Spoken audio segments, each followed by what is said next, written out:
Olá, pessoal, tudo bem? Eu sou o professor Paulo Henrique Gonçalves Portela, professor de Direito Internacional Público e Privado do temas Inteligência Jurídica. E esta é a primeira aula do curso que prepara você para concursos das carreiras federais. Concursos como aquele da Magistratura Federal, concursos como aquele do Ministério Público Federal, da Advocacia Pública Federal, dentre outros que podem exigir conhecimento em direito internacional público e privado. Não é nosso objetivo no nosso curso esgotar as matérias dos editais dos concursos das carreiras federais. Entretanto, é objetivo do nosso curso trazer os temas de direito internacional público e privado que mais são discutidos na doutrina, que mais são objeto de atenção dos tribunais e que mais aparecem nos exames de concursos públicos. É também nosso objetivo trazer informações sobre o direito internacional público e privado que permitam que você estude autonomamente qualquer matéria dessas duas áreas do conhecimento jurídico, qualquer matéria de direito internacional público, qualquer matéria de direito internacional privado. Venha estudar direito internacional público e direito internacional privado com o espírito tranquilo. Muita gente se assusta quando ouve o nome direito internacional, independentemente de ser público, independentemente de ser privado. Muita gente acha que está diante de uma matéria muito especial, de uma matéria muito pouco acessível, de uma matéria muito específica, de uma matéria que só pessoas especiais podem dominar. Nada disso. É certo que o direito internacional público e que o direito internacional privado tem suas características, tem suas peculiaridades, tem coisas que outros ramos do direito não têm. Mas a pergunta que eu te faço é: todos os ramos do direito não são assim? Qual é o ramo do direito que não tem suas características próprias? Qual é o ramo do direito que não tem suas peculiaridades? Todos os ramos do direito têm particularidades e com o direito internacional público e com o direito internacional privado não é diferente. Mas uma coisa é certa: o direito internacional público e o direito internacional privado são ramos do direito. São ramos da ciência jurídica. Estabelecem como a vida deve funcionar para que haja convívio em sociedade dentro de certos valores, dentro do quadro da preservação de certos valores aos quais a comunidade humana decidiu atribuir importância. Esse é o direito como um todo. E esse vai ser o direito internacional público também, e esse vai ser o direito internacional privado também. O direito internacional público e o direito internacional privado, assim como todos os ramos do direito, vão ter normas, vão ter princípios, vão ter regras, vão ter possibilidades de consequências para o descumprimento dessas normas. Ou seja, o que você vai estudar, minha cara colega, meu caro colega, é um ramo do direito. E ponto final. Insisto, não se assuste. Esta matéria não é esotérica. Esta matéria não é acessível para poucos. Esta matéria não é acessível apenas para pessoas especiais que trabalham em carreiras muito específicas. Não! Esta matéria é acessível para qualquer pessoa. E o que eu quero é que um dia a gente se encontre por aí, numa cerimônia de posse, num aeroporto internacional, vendo você indo para suas primeiras férias no exterior, depois da sua posse, num evento jurídico por aí, e você diga que estudou direito internacional tranquilamente para a sua prova, não teve problemas com a prova de direito internacional, que direito internacional não foi nenhum bicho de 7 cabeças para você. E o que eu não quero com este curso, e o que eu não quero com o meu trabalho, é que você chegue um dia para mim dizendo que o direito internacional foi a pedra no seu sapato, foi o intervalo, foi digamos, o que te impediu de chegar ao teu sonho. Venha conhecer o direito internacional público, venha conhecer o direito internacional privado, que você vai ver que aqui temos uma matéria que, pelo contrário, ao contrário de te assustar, melhor dizendo, vai despertar o teu interesse. Em tempo, são duas matérias distintas, direito internacional público e direito internacional privado. Entretanto, de vez em quando a gente utiliza apenas o termo direito internacional. Você vai saber pelo conteúdo das aulas, quando estaremos falando, melhor dizendo, de direito internacional público e quando estaremos falando de direito internacional privado. Vamos agora falar de direito internacional público. Vamos falar do conceito de direito internacional público, das fontes do direito internacional público e dos princípios do direito internacional público. Vamos ter agora, portanto, uma aula bastante básica em relação ao direito internacional público.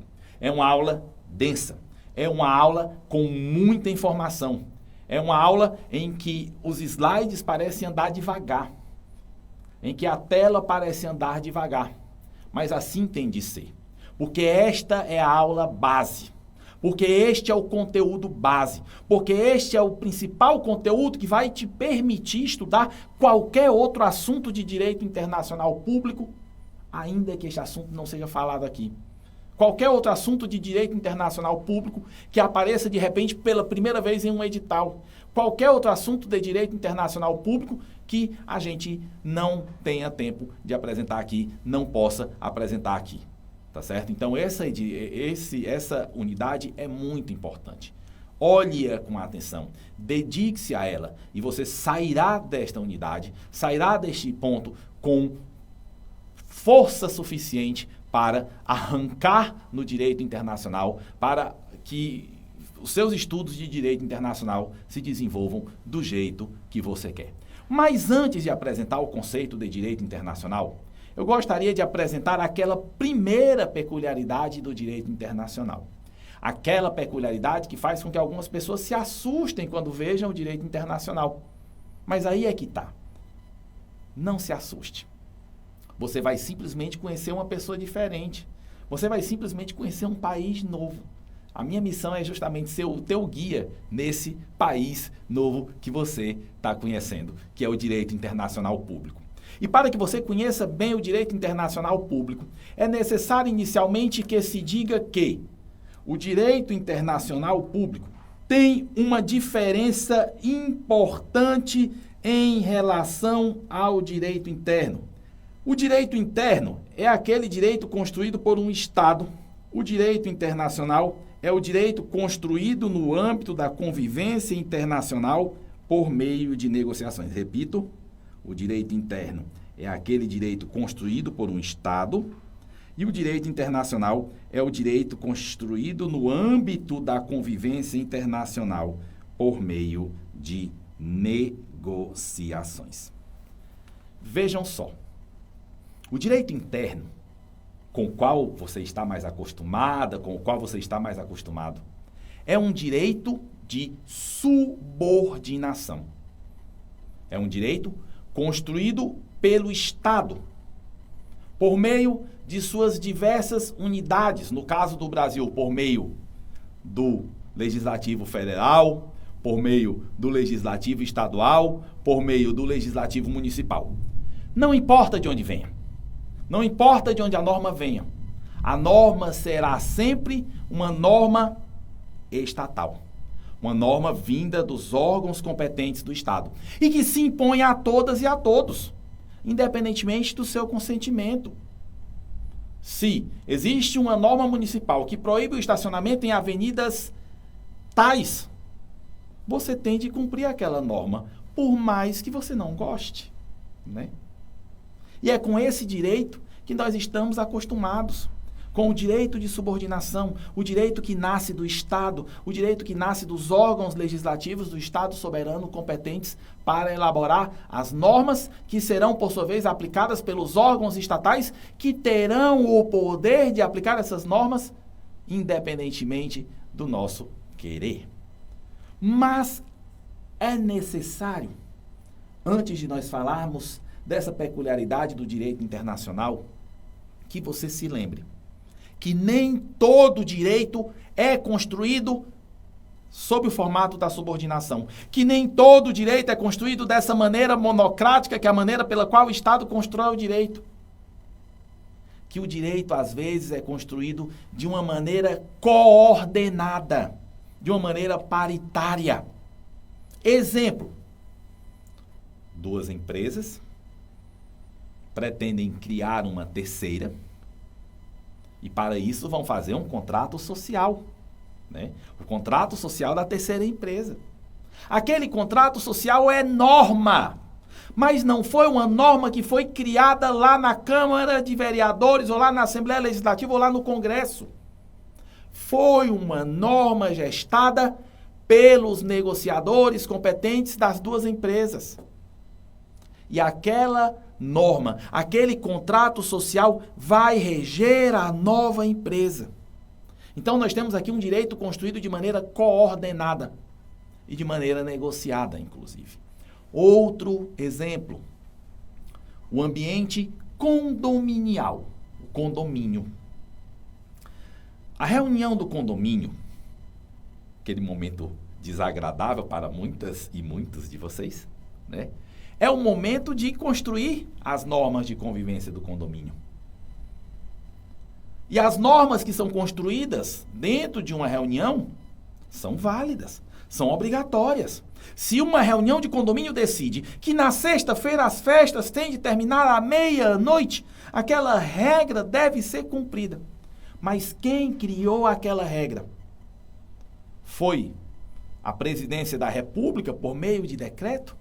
Foi o Ministério da Justiça por meio de portaria? Não! Foram os condôminos que, juntos em longas discussões, chegaram àquela conclusão. E aquela conclusão é regra de conduta para os integrantes daquele condomínio. Então você viu aqui duas modalidades de direito construídas de maneira coordenada. E que são direito. Ninguém contesta que um contrato social é direito. Ninguém abre a boca para dizer que uma ata de um condomínio que deliberou sobre o horário de uma festa não vale nada. Mas há quem abra a boca para dizer que algo não vai valer nada. Há quem abra a boca para dizer que o direito internacional não vai valer nada. Já falo sobre isso. Voltando para o nosso roteiro, tanto o roteiro de aula como o roteiro mental.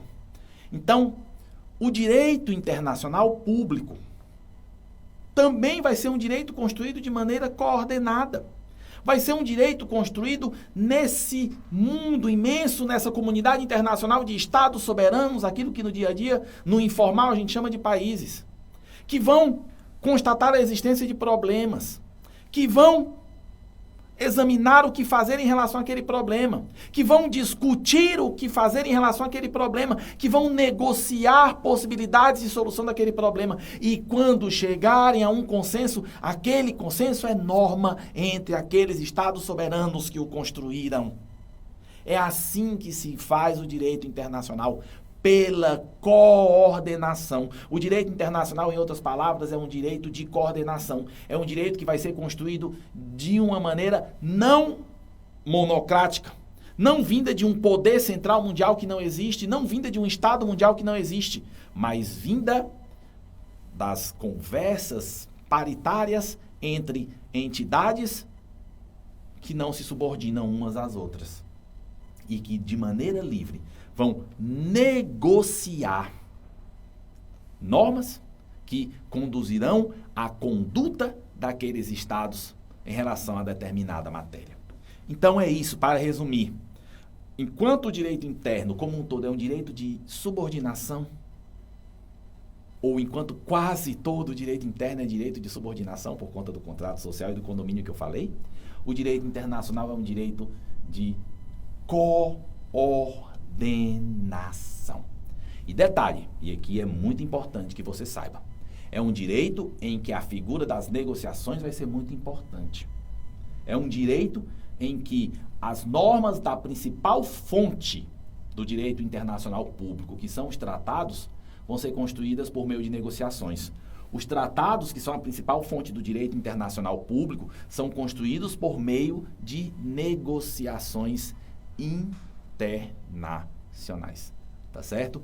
Por fim, só um detalhe, só para vocês não ficarem perguntando o que é que o professor falou agora há pouco. Até o final do século XIX, existia a teoria dos negadores do direito internacional. Havia teóricos que negavam a existência do direito internacional. E um dos motivos pelos quais essa teoria negava a existência do direito internacional era justamente a falta de um poder central mundial para criar essas normas.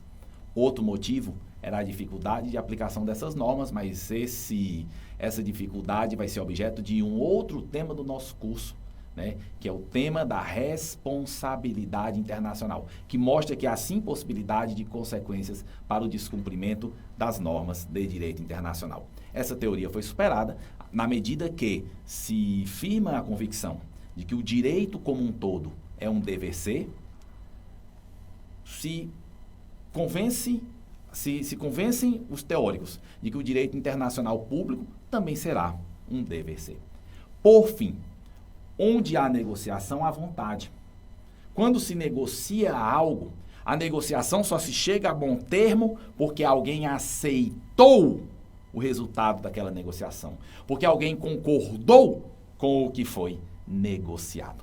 E é aí que entra a figura da vontade, que vai ser decisiva dentro do direito internacional, para estabelecer que uma norma é obrigatória ou não para outro Estado, para estabelecer que uma norma é obrigatória para um Estado. Esse aqui é o tema do fundamento do direito internacional, que vai ser objeto do nosso curso. Então vejam só quantas coisas nós estudamos aqui. Uma característica do direito internacional, direito de coordenação. Nós estudamos que o direito internacional vai se construir muito por meio de negociações. Nós informamos que os tratados são a principal fonte do direito internacional, serão construídos por meio de negociações, e nós informamos que a vontade terá um papel central dentro do direito internacional. E aqui nós já tocamos no fundamento do direito internacional, que também é conhecido como direito das gentes. O direito internacional público é também conhecido como direito das gentes. E lembrem-se, eu estou falando aqui direito internacional só para encurtar a história, mas quando eu falo direito internacional nesta aula, eu estou me referindo ao direito internacional público. Esta aula é uma aula de direito internacional público, portanto, quando eu falar direito internacional, fiquem tranquilos, eu estou falando do direito internacional público. É apenas para facilitar, é apenas para encurtar a conversa. Então, a gente entra no conceito de direito internacional público. Aqui eu trago um conceito que procura abarcar as principais ideias que a doutrina tem acerca do assunto, que procura abraçar as principais preocupações da doutrina quando a doutrina pensa no conceito de direito internacional. Vamos lá. O que é o direito internacional público?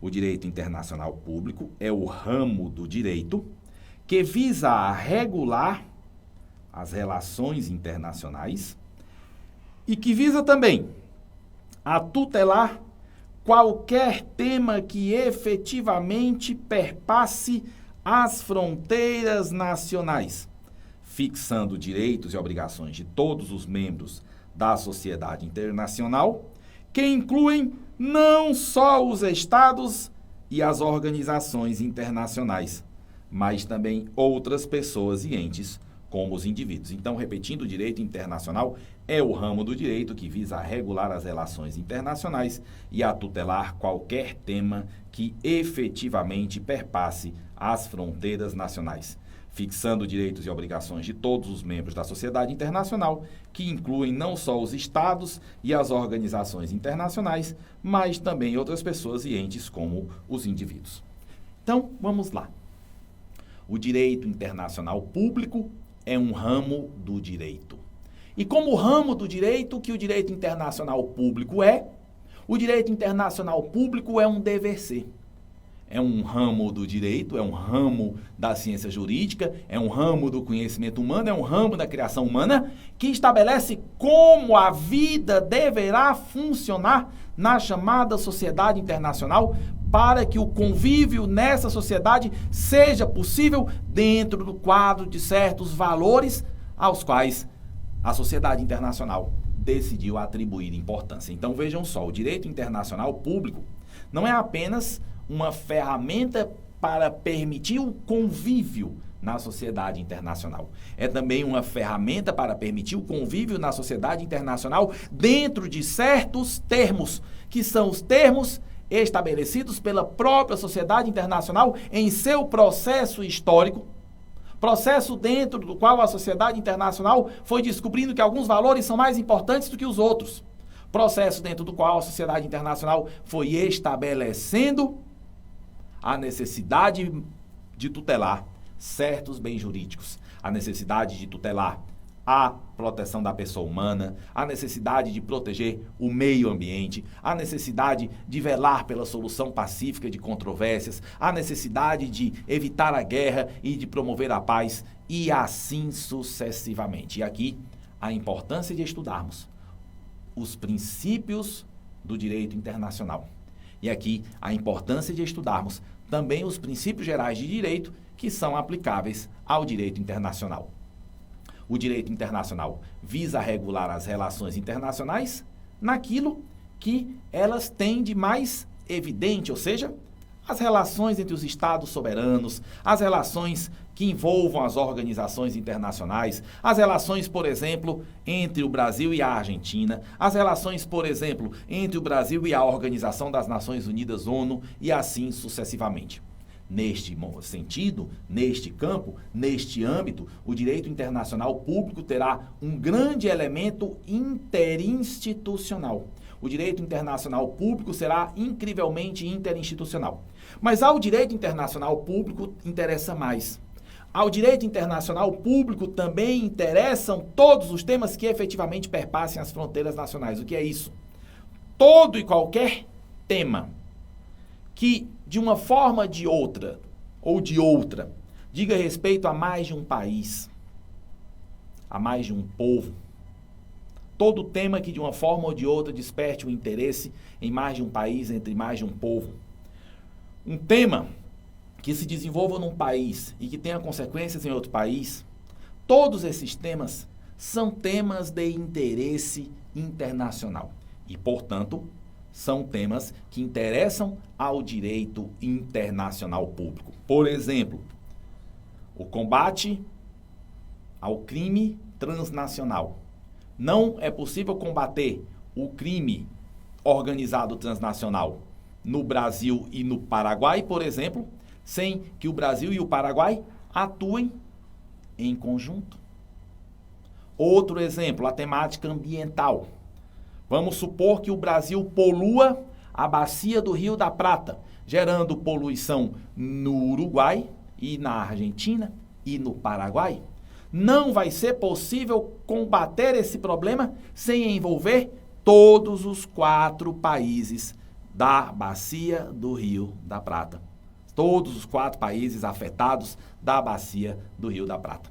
Então você vê que o direito internacional público ele vai dizer respeito a temas que acabam dizendo respeito a mais de um país, ou a problemas que acontecem em um país e que acabam gerando impactos em outro país.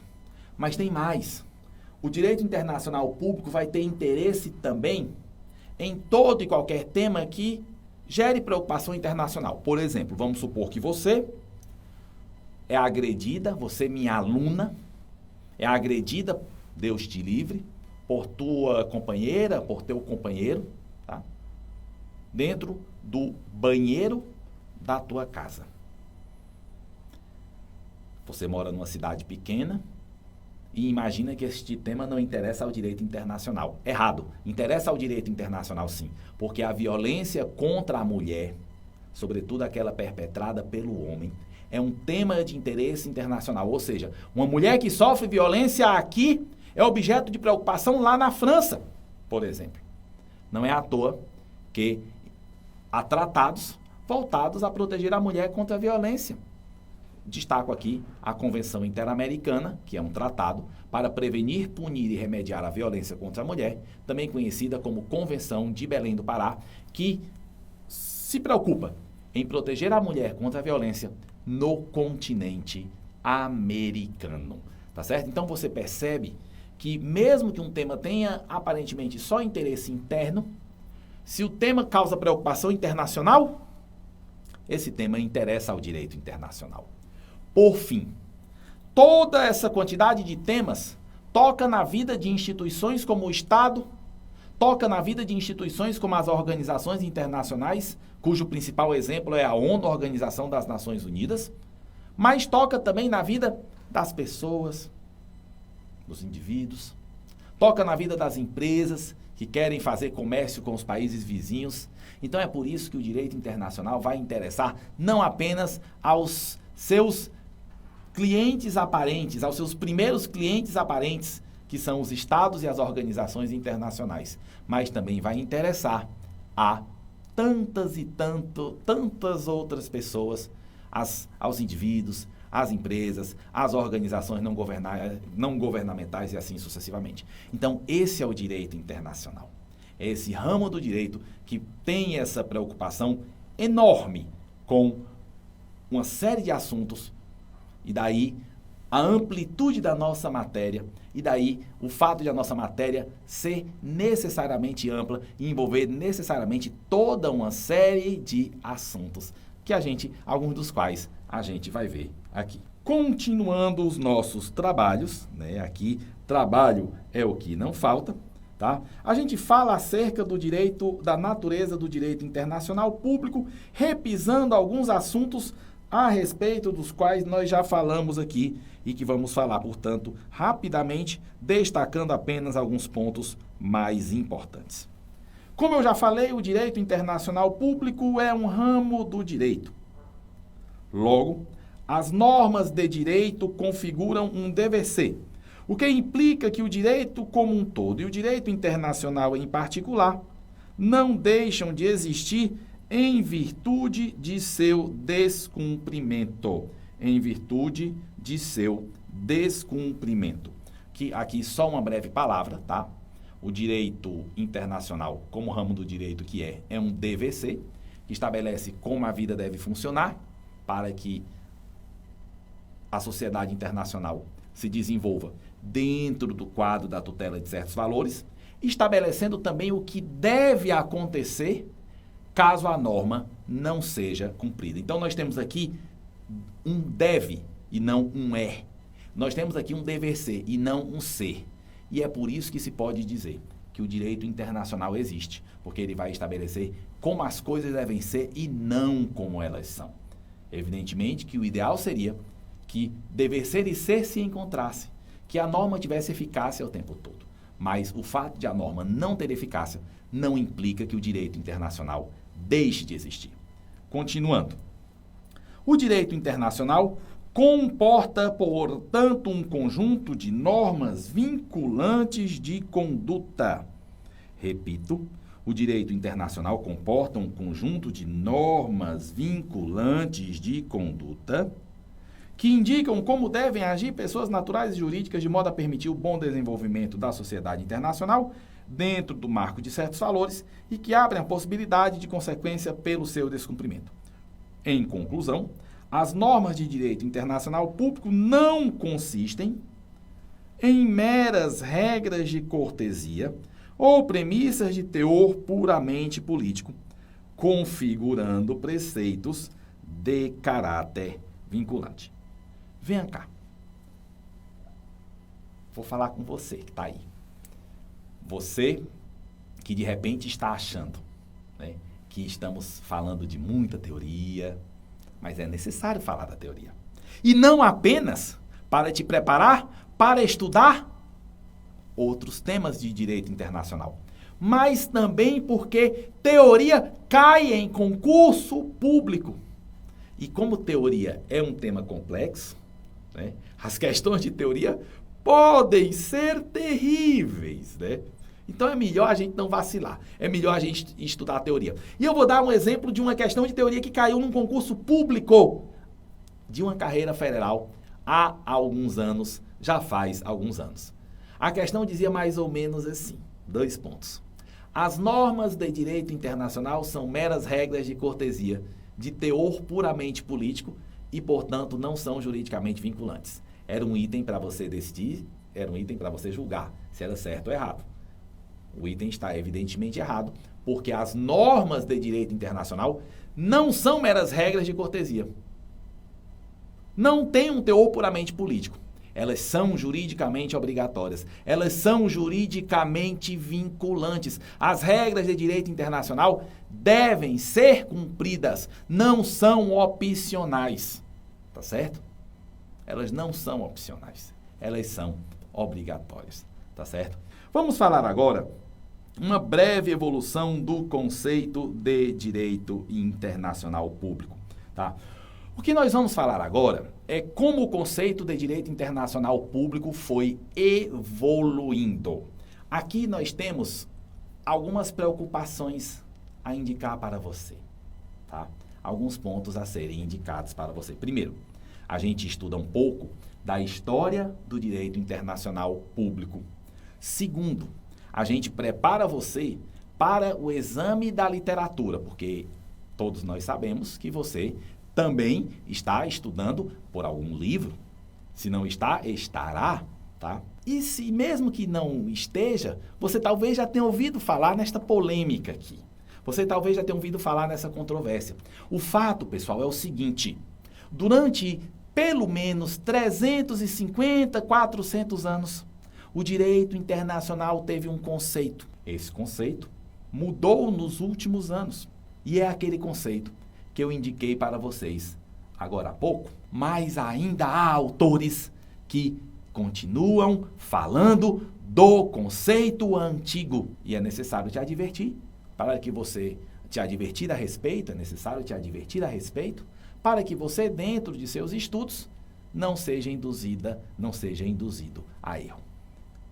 Vai que você vai ler um autor mais antigo, que fala do conceito antigo de direito internacional e vai ficar dizendo, nossa, aquele professor do temas inteligência jurídica está nos induzindo a erro, Não, é apenas porque há professores que ainda se filiam a um conceito mais antigo, clássico de direito internacional, que é o conceito que a gente vai falar agora e mais uma vez daí eu insisto, a importância de a gente estudar como o conceito de direito internacional evoluiu até para a gente não ser induzido a erro. Vamos lá. O início deste ponto da aula trata do conceito clássico de direito internacional. Depois nós passaremos para o conceito moderno de direito internacional.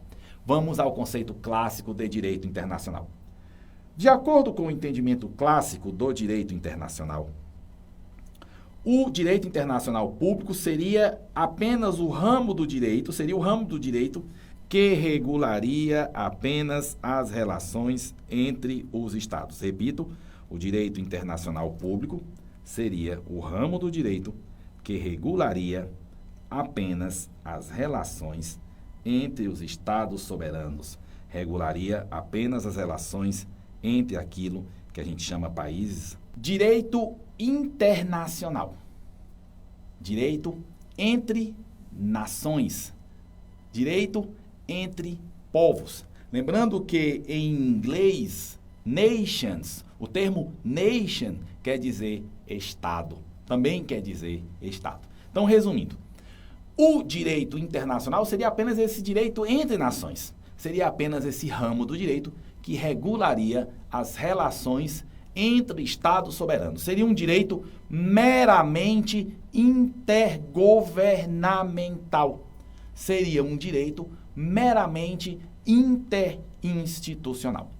De onde é que nasce esse direito internacional com essa cara? O direito internacional, como direito interestatal, nasce a partir da Paz de Westfália, que pôs fim à Guerra dos 30 Anos na Europa em 1648. A Paz de Westfália significou, entre outras coisas, a consolidação do Estado como principal forma de organização política da época e até hoje. Significou a consolidação do Estado depois do fim do feudalismo, depois do fim da Idade Média, e significou que a partir daquele momento o mundo seria governado pelos estados soberanos. As coisas aconteceriam no mundo a partir da ação dos estados soberanos. Significaria, portanto, que o mundo passava a ser uma sociedade de estados. E aí, onde há sociedade, há direito. E aí, qual seria o direito dessa sociedade? Seria o direito internacional. Qual seria o direito dessa sociedade internacional de estados? Seria o direito internacional público. Tá certo? Esse era o direito internacional tradicional. Um direito que, de resto, cuidaria apenas de poucos assuntos. As relações internacionais antigamente não eram tão intensas assim. As relações internacionais antigamente não eram tão dinâmicas assim. Então, as relações internacionais antigamente tinham como preocupação guerra e paz, proteção das fronteiras, diplomacia. Esses eram os assuntos entre os estados da época. E a isso se resumia o direito internacional. E aqui nós temos assuntos estritamente de interesse estatal. E, portanto, algo que veio a corroborar um pouco mais a noção do direito internacional como um direito de estados. O direito internacional sofreu uma pequena evolução. O conceito de direito internacional sofreu uma pequena evolução. A partir do momento em que a Revolução Industrial mostra a sua cara, a partir do momento em que se desenvolvem os transportes ferroviários, o transporte marítimo, a partir do momento em que se incrementa o comércio internacional, é a partir desse momento que os estados começam a ter cada vez mais problemas em comum. Em outras palavras, como é que uma ferrovia entre a Alemanha e a França vai funcionar se a Alemanha e a França não cuidarem juntas dessa ferrovia? O século XIX é também uma época de desenvolvimento das telecomunicações, necessárias para o bom funcionamento do mundo da época. Necessárias para o bom funcionamento, por exemplo, das negociações entre pessoas que estavam em lugares diferentes. E aí, vejam só, como é que você manda uma carta da Inglaterra para chegar à Espanha? Inglaterra e Espanha têm de se envolver no transporte dessa carta ao mesmo tempo. Em outras palavras, surge a necessidade de os estados cooperarem entre si. Surge a necessidade de os estados atuarem em conjunto para tratar de temas de interesse comum. E como eles poderiam fazer isso? Em negociações diretas? Sim. Mas como esses temas interessavam a muitos estados ao mesmo tempo, você corria o risco de se criar uma certa confusão. 2 países resolviam o problema das telecomunicações de um jeito, 2 países de outro, 2 países de outro, daqui a pouco vira tudo uma confusão gigantesca e ninguém resolve nada e daqui a pouco as telecomunicações param. Então começou a se perceber a necessidade de os povos cooperarem entre si, não apenas 2 a 2, mas juntos, vários estados juntos. E é aí que começa a se preocupar como é que isso vai acontecer. E é nesse momento que se criam as organizações internacionais. Estruturas que servirão como foro dentro dos quais os estados trabalharão na negociação de temas de comum interesse. As organizações internacionais surgem, portanto, no século XIX e terão seu auge no século XX, quando surge a Organização das Nações Unidas, ONU. E elas vão adquirindo certa autonomia, e elas vão adquirindo capacidade de agir em nome próprio, na busca de seus interesses. Então, começam a ser também caracterizados como atores internacionais, e aí o conceito de direito internacional público clássico cresce um pouco para ser também o conceito de um ramo do direito que regularia não apenas as relações entre os estados, mas também as relações envolvendo as organizações internacionais. Então, esse é o conceito clássico do direito internacional. Esse é o conceito moderno antigo do direito internacional, mas que é um conceito que vai ser superado por outros conceitos mais modernos. E é aí que vai entrar o entendimento moderno a cerca a respeito do direito internacional, que vai gerar aquele conceito de direito internacional que nós vimos ainda dentro desta aula. Como é que é o mundo atual? O mundo atual é um mundo em que as relações internacionais têm uma intensidade maior. Então, o que é que nós temos? Nós temos um mundo onde o comércio é mais intenso, o fluxo de investimentos internacionais é mais intenso, o fluxo de pessoas é mais intenso, os problemas de interesse comum adquirem também uma maior complexidade, de sorte que há uma necessidade maior de direito, há uma necessidade maior do direito internacional. E esses temas adquirem também uma maior diversidade. É o comércio internacional, são os fluxos de investimentos, é a proteção da propriedade intelectual, são os transportes, é o cuidado com ambientes de interesse comum da humanidade, como o mar e o espaço aéreo, e assim sucessivamente. E o interessante é notar que esses temas vão tocar na vida de uma maior variedade de atores, na vida de uma maior variedade de pessoas. Em outras palavras, o desenvolvimento da vida no mundo leva a o surgimento de uma variedade tal de temas que a vida de cada vez mais pessoas vai ser tocada por aquilo que acontece em outro país, por aquilo que tem interesse internacional. E é aí que vão aparecer entidades, como as organizações internacionais, atuando em relação aos indivíduos.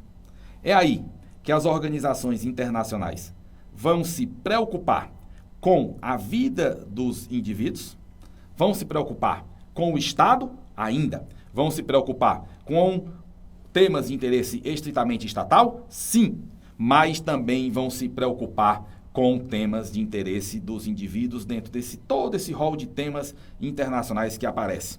E o próprio Estado vai se preocupar com os indivíduos. Por exemplo, na medida que os Estados percebem que o bem do ser humano é importante para a paz mundial, na medida que os Estados percebem que cuidar do ser humano é importante para a paz mundial, os Estados vão se preocupar, junto com as organizações internacionais, com os direitos da pessoa humana. Os Estados vão se preocupar com os direitos humanos. Na medida em que os problemas ambientais tocam a vida dos Estados entre si, mas também a vida das pessoas, os Estados também vão se preocupar com o tratamento do tema ambiental, não apenas dentro dos próprios territórios, mas também nas relações com outros países. E aí os Estados vão precisar também cooperar entre si, até porque o mundo de hoje é um mundo de maior interdependência. Até porque, definitivamente, aquilo que aparece em um país cada vez mais interessa a outros países. Definitivamente, aquilo que acontece em um país vai impactar cada vez com maior frequência a vida de pessoas que estão em outros países. Então, vejam só o calo de elementos. Relações cada vez mais intensas e complexas. Relações que incluem cada vez mais temas. Temas que vão tocar não apenas na vida do Estado, mas também na vida dos indivíduos. E eu acrescentaria também na vida das empresas. Eu acrescentaria também na vida de outros atores. Vamos falar desses outros atores aqui nas nossas aulas, tá? Fazendo com que os Estados e as organizações internacionais também atuem para os Estados e os organismos internacionais, melhor dizendo, também atuem em prol dos indivíduos nas relações internacionais, em prol de interesses que tocam a indivíduos, em prol de questões que tocam a indivíduos, em prol de interesses das empresas, em prol de interesses que tocam as empresas, também nas suas relações internacionais. Os Estados passam a cooperar entre si para tratar desses temas e os Estados passam a cooperar entre si também porque esses temas interessam uns aos outros. É aí que um novo conceito de direito internacional acaba tendo de surgir, porque as relações internacionais não dizem mais respeito apenas aos Estados e às organizações internacionais. É aí que vai aparecer um novo conceito de direito internacional, e aqui eu lembro não apenas o conceito que eu apresentei, Mas eu me lembro também do conceito de Jorge Miranda, ou melhor dizendo, eu trago o conceito do professor Jorge Miranda, professor português Jorge Miranda, que além de grande constitucionalista, é também um eminente internacionalista. Aí o professor Jorge Miranda vai dizer que o direito internacional é encarado como um direito regulador das relações entre sujeitos de direito internacional, independentemente de serem estes ou não estados. Independentemente dos estados serem, independentemente de os sujeitos de direito internacional, de os sujeitos da vida social, de os atores sociais serem ou não estados, o direito internacional vai se preocupar também com essas pessoas, porque o direito internacional, com a mudança nas relações internacionais, com a maior complexidade das relações internacionais, com a maior quantidade de temas das relações internacionais, o direito internacional vai naturalmente deixando de ser o direito apenas dos estados e das organizações internacionais. Vai ser também o direito da pessoa humana, vai ser também o direito de gente. Mas atenção, que isso não te induz a erro, tá? Muita atenção, que isso não te induz a erro, ok? Como assim? É verdade que a sociedade internacional também é uma sociedade de indivíduos, também é uma sociedade de empresas, mas os estados ainda terão um papel muito importante. Os estados são considerados o sujeito primário do direito internacional. Os estados são os atores que negociam, por exemplo, os tratados. São os estados que criam as organizações internacionais e que delas fazem parte. Em suma, os estados ainda terão um papel primordial dentro do direito internacional público. Que o Estado tem companhia, mas que o fato de o Estado ter companhia não apague da tua mente a importância do Estado, a importância que o Estado conserva dentro do direito internacional público. Ainda nesta aula, encerrando com o conceito síntese de Valério Mazzuoli.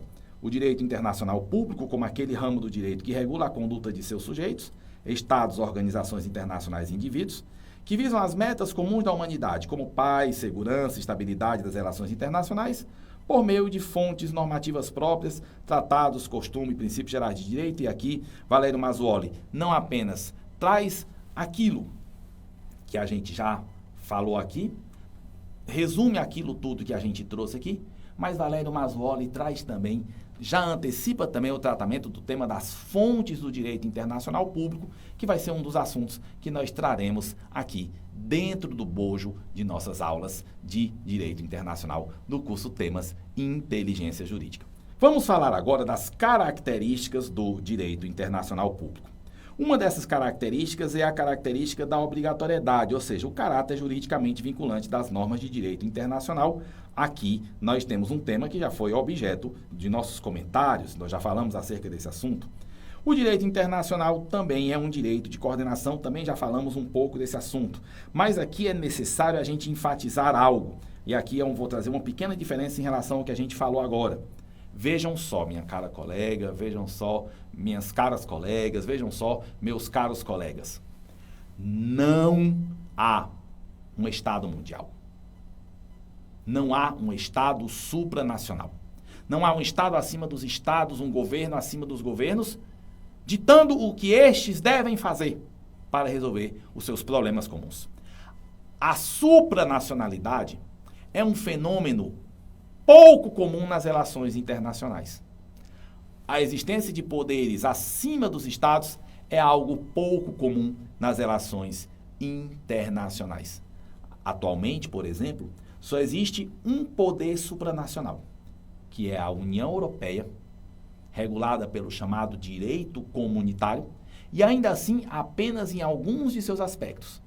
O direito europeu, por exemplo, o direito comunitário europeu se impõe sobre os direitos internos dos membros da União Europeia. As decisões da Comissão Europeia, por exemplo, se impõem sobre as decisões dos Estados-membros da União Europeia, ainda que não em todos os aspectos da vida dos Estados europeus, mas é um exemplo de supranacionalidade. Mas esse é um exemplo único e que é objeto de outro ramo do direito, que é o direito comunitário, que para alguns é um ramo do direito próprio, nem ramo do direito internacional é para alguns teóricos, tá certo?